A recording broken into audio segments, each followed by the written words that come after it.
Good morning everyone, welcome to Eklavya PCS. स्वागत है आप सभी का एकलव्य पीसीएस में। और आज हम चर्चा करने जा रहे हैं 23 जुलाई 2020 के टॉप 10 करंट क्वेश्चंस की। तो अगर आप इस वीडियो लेक्चर की पीडीएफ प्राप्त करना चाहते हैं तो ज्वाइन करें हमारा टेलीग्राम चैनल। टेलीग्राम एप्लीकेशन में जाकर के एकलव्य पीसीएस को सर्च कीजिए और वहाँ से ज्वाइन कर लीजिए। वहाँ पर ये पीडीएफ आपको पर डे फ्री में मिल जाती है। तो चलिए बिना किसी देरी के शुरू करते हैं। यहाँ पर क्वेश्चन नंबर 1, 22 जुलाई को पूरे भारत में कौन सा दिवस मनाया जाता है? 22 जुलाई को पूरे भारत में कौन सा दिवस मनाया जाता है? ऑप्शन: राष्ट्रीय झंडा अंगीकार दिवस, राष्ट्रीय विज्ञान दिवस, राष्ट्रीय डाक दिवस या राष्ट्रीय महिला सुरक्षा दिवस। ये सवाल देखिए जीएस के लिए भी और जी के लिए, दोनों के लिए इंपॉर्टेंट है, करंट के लिए भी इंपॉर्टेंट है, ये हर तरीके से इंपॉर्टेंट हो जाता है। तो 22 जुलाई को हम लोग क्या मनाते हैं? राष्ट्रीय झंडा अंगीकार दिवस। देखिए इसका मतलब क्या है? राष्ट्रीय झंडा अंगीकार दिवस का मतलब ये है कि जो हमारा नेशनल फ्लैग है, जो ट्राई कलर हमारा नेशनल फ्लैग है, उसको हमने कब एक्सेप्ट किया था, कब स्वीकार किया था। ठीक है, तो उसी की याद में ये जो है मनाया जाता है, ध्यान रखिएगा। तो इसको हमने कब एक्सेप्ट किया था? तो देखिए 22 जुलाई को पूरे भारत में राष्ट्रीय झंडा अंगीकार, अंगीकार मतलब स्वीकार करना है ना, जब हमने इसे अपना लिया तो 22 जुलाई को पूरे भारत में राष्ट्रीय झंडा अंगीकार दिवस मनाया जाता है।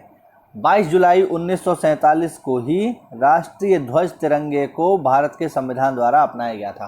ध्यान रखिएगा, ये आपका जो है वन लाइनर जो आपके जीके होती है उसमें भी पूछ लेता है कि बताइए हमारा राष्ट्रीय ध्वज जो है कब अपनाया गया। तो जो हमारा नेशनल फ्लैग है उसको अपनाया गया था 22 जुलाई 1947 को, ध्यान रखिएगा। ठीक है, तो इसी की याद में हम लोग जो है 22 जुलाई को राष्ट्रीय झंडा अंगीकार दिवस मनाते हैं। इंपॉर्टेंट क्वेश्चन है, याद रखिएगा। चलिए बढ़ते अगले क्वेश्चन की ओर। यूरोपियन संघ मतलब यूरोपियन यूनियन ने कोरोना वायरस से निपटने के लिए कितने अरब यूरो का फंड बनाने की घोषणा की है? तो जो यूरोपियन यूनियन है उसने कोरोना से निपटने के लिए कितने अरब यूरो का फंड बनाने की घोषणा की है? ऑप्शन देखिए यहाँ पे, 250 अरब यूरो, 450 अरब यूरो, 750 या 950 अरब यूरो। तो इसका जो सही जवाब है विद्यार्थियों वो है 750 अरब यूरो। जो यूरोपियन यूनियन है उसने कोरोना से निपटने के लिए 750 अरब यूरो का एक फंड बनाने की घोषणा की है। क्या डिटेल्स हैं जरा देख लेते हैं। यूरोपियन संघ ने कोरोना वायरस से निपटने के लिए 700 अरब यूरो का फंड बनाने की घोषणा की है। साथ ही इस पैकेज से अरबों यूरो की रकम उन देशों में मदद के रूप में भेजी जाएगी जहां पर कोरोना के मामले बहुत ज़्यादा गंभीर हैं, जैसे गरीब देश हो गए, है ना, वहां पर जो है इस पैकेज का इस्तेमाल किया जाएगा।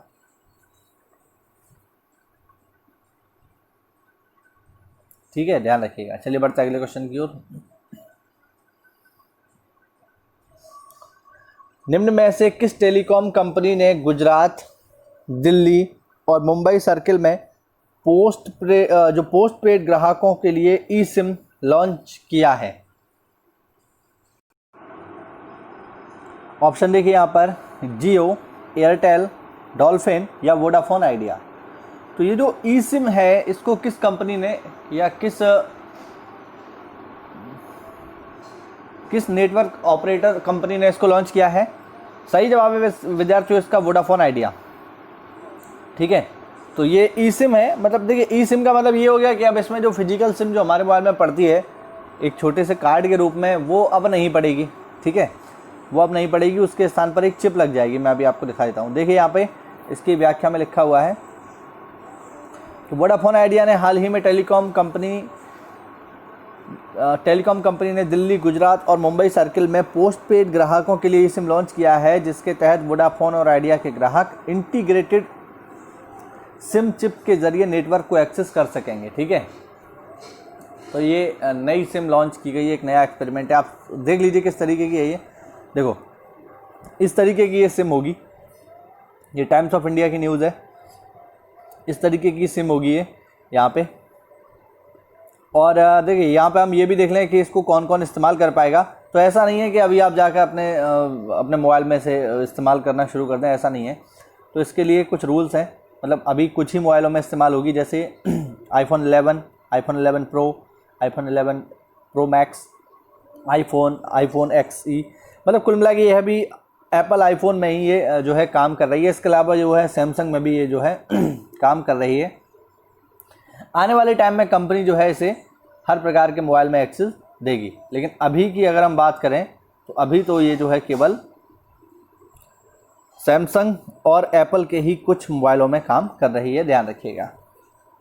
चलिए आगे बढ़ते हैं।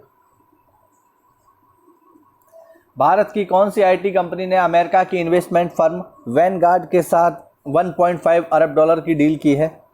ऑप्शन विप्रो, इन्फोसिस, टाटा, इनमें से कोई नहीं। सही जवाब है इसका इन्फोसिस।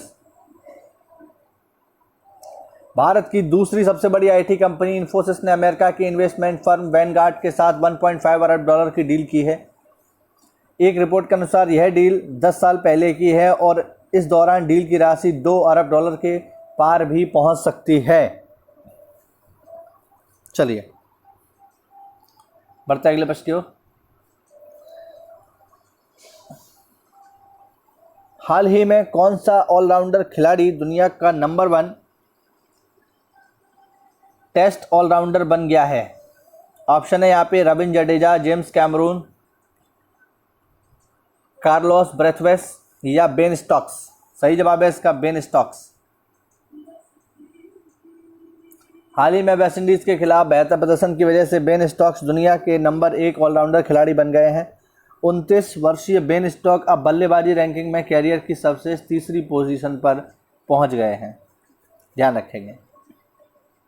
आगे देखें। इनमें से कौन सा देश हाल ही में सबसे तेज जनसंख्या वृद्धि करने वाला दूसरा दक्षिण एशियाई देश बन गया है? दूसरा दक्षिण एशियाई देश सबसे तेज जनसंख्या में वृद्धि करने वाला कौन सा बन गया है? ऑप्शन अफगानिस्तान, पाकिस्तान, चीन या जापान। सही जवाब है इसका विद्यार्थियों Pakistan. US population reference bureau के द्वारा जारी की गई रिपोर्ट के अनुसार पाकिस्तान हाल ही में सबसे तेज जनसंख्या वृद्धि करने वाला दूसरा दक्षिण एशियाई देश बन गया है। पाकिस्तान में प्रति युगल 3.6 बच्चों की वार्षिक प्रजनन दर है। अभी पाकिस्तान की कुल जनसंख्या लगभग 22 करोड़ है, तो ये काफ़ी ज़्यादा है, ठीक है। 3.6 बच्चों की वार्षिक प्रजनन दर है यहाँ पर। ये फर्टिलिटी रेट है, यानी औसत एक कपल पे, एक माँ बाप के कम से कम 3.6 बच्चे होते हैं। अब खैर 3.6 कैसे होंगे, ये तो पॉसिबल नहीं है, या तो 3 होंगे या 4 होंगे, लेकिन अगर हम एवरेज निकाल लें तो सबके पास कम से कम 3.5 बच्चे तो हैं ही, कम से कम, ठीक है। अब ये आधा बच्चा कुछ नहीं होता है, वो केवल औसत है, इसलिए इसको समझने की ज़रूरत, ठीक है। तो इतने बच्चे तो हैं ही कम से कम, ठीक है। भारत की हम बात करें तो भारत में ये जो है इससे तो काफ़ी कम है। भारत में तकरीबन ये जो है फर्टिलिटी रेट ये 2.4 है, जबकि जो होना चाहिए वो होना चाहिए 2.2, ठीक है। जो होना चाहिए फर्टिलिटी रेट आदर्श जो है, जो आइडियल पोजीशन है वो है 2.2 की। इंडिया में 2.4 है, तो आने वाले टाइम में ज़रूर हम इसे कंट्रोल कर पाएंगे, लेकिन पाकिस्तान में तो बहुत ही ज़्यादा है। और मैं आपको बता दूं कि कल ही जो हमारे महामहिम राष्ट्रपति जी हैं उन्होंने ये संकेत दिया है कि भारत में जल्द ही जनसंख्या नियंत्रण कानून लागू होना चाहिए। तो मे भी हो सकता है आने वाले टाइम में हमें इस प्रकार का कोई कानून देखने को मिले। चलिए बढ़ते अगले प्रश्न की ओर। हाल ही में किस राज्य सरकार ने मुख्यमंत्री घर घर राशन योजना को शुरू करने का फैसला लिया है? ऑप्शन पंजाब, बिहार, झारखंड या दिल्ली। सही जवाब है इसका दिल्ली। दिल्ली सरकार ने हाल ही में एक बड़ा फैसला लेते हुए घर घर राशन योजना को मंजूरी दे दी है। इस योजना के लागू हो जाने से अब लोगों को राशन की दुकान पर नहीं आना होगा। होम डिलीवरी के तहत गेहूं की जगह आटा दिया जाएगा। यह योजना 6-7 महीने में शुरू होने की उम्मीद है। चलिए बढ़ते अगले प्रश्न की ओर। हाल ही में किस राज्य सरकार ने मधु बाबू पेंशन योजना के तहत ट्रांसजेंडर समुदाय को शामिल किया है? मधु बाबू पेंशन योजना, इसके तहत ट्रांसजेंडर समुदाय को शामिल कर लिया है। ऑप्शन देखें यहाँ पे ओडिशा, यूपी, कर्नाटका या तमिलनाडु। इंपॉर्टेंट क्वेश्चन है, याद रखिएगा। सही जवाब है इसका ओडिशा। ओडिशा सरकार ने जरूरतमंदों को मासिक पेंशन देने वाली समाज कल्याण योजना में ट्रांसजेंडर समुदाय के सदस्यों को भी शामिल करने का फैसला लिया है। ये काफ़ी महत्वपूर्ण है विद्यार्थियों, ध्यान रखेंगे, इस प्रकार के सवाल एग्जाम में काफ़ी पूछे जाते हैं। आगे देखें, किस देश का नागरिक उड्डयन प्राधिकरण रावण के उड्डयन मार्गों पर शोध करेगा? किस देश का नागरिक उड्डयन प्राधिकरण रावण के उड्डयन मार्गों पर शोध करेगा? ऑप्शन भारत, चीन, जापान या श्रीलंका। सही जवाब है इसका श्रीलंका। तो श्रीलंका के नागरिक उड्डयन प्राधिकरण ने अब 5000 साल पहले रावण द्वारा उड़ान भरने के लिए इस्तेमाल किए जाने वाले तरीकों को समझने के लिए एक नई पहल की शुरुआत की है। पौराणिक कथाओं और रामायण के अनुसार रावण के पास पुष्पक विमान था। इसी विमान पर उसने सीता माता का अपहरण किया था। तो श्रीलंका का जो नागरिक उड्डयन विभाग है वो इस बात की जांच करेगा कि रावण जो है कौन सा रूट लेता था उड़ने के लिए। ठीक है, तो इंटरेस्टिंग होगा ये रिसर्च। चलिए आगे देखते हैं आज के लिए अंतिम प्रश्न। आईसीसी के लाल प्रतिबंध का उल्लंघन करने पर निम्न में से पहले क्रिकेटर कौन बन गए हैं? देखिए, अभी कुछ दिन पहले आईसीसी ने ये रूल बना दिया था कि जो बॉलर होते हैं वो लार का इस्तेमाल नहीं करेंगे गेंद को स्विंग कराने के लिए। कुछ इस तरीके का इस्तेमाल किया जाता था। ठीक है, लार लोग लगाते थे उस पर, जो बॉलर होते थे, तो उसको बैन कर दिया। बैन करने के पीछे लॉजिक जो था वो कोरोना वाला ही था। तो अब इसका उल्लंघन करने वाले पहले क्रिकेटर कौन बन गए हैं?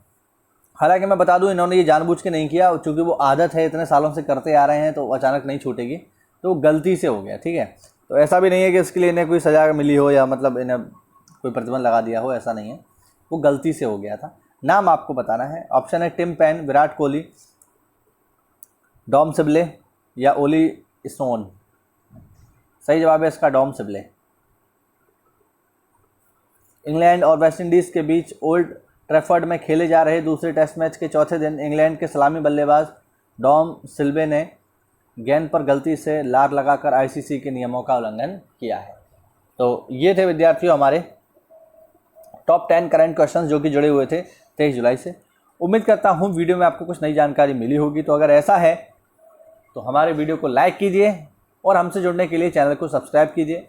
मिलते हैं अगली क्लास में, तब तक के लिए स्टे होम, स्टे सेफ। जय हिंद, जय भारत।